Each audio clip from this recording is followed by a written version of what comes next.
Bipolar disorder is a severe mental health issue that entails extremely unstable moods and behavior. When untreated, bipolar individuals shift between moods of boundless energy and elation, aka mania, and deeply depressive moods. Certain individuals experience psychotic symptoms like hallucinations, which leads to many false diagnoses of schizophrenia. These mood episodes last days or weeks at a time, and bipolar disorder is a chronic, lifelong illness. Bipolar disorder is a heritable disease, meaning it runs in families, but it's not guaranteed that the offspring of a bipolar individual will develop it, so there are more pieces to the puzzle.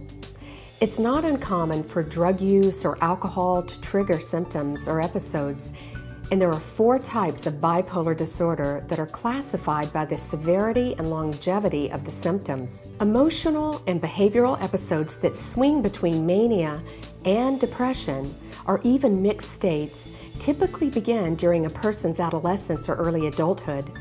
Trouble at home, work, or school, and prolonged mood swings that interfere with daily function is typical for bipolar individuals.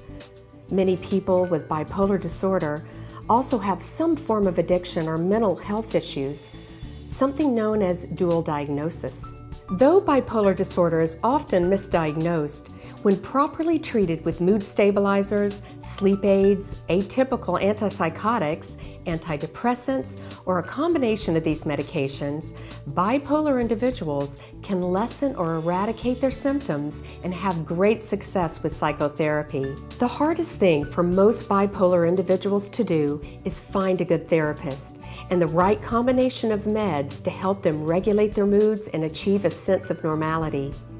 It can take some time and tweaking to find the right treatment track based on the individual's personal needs.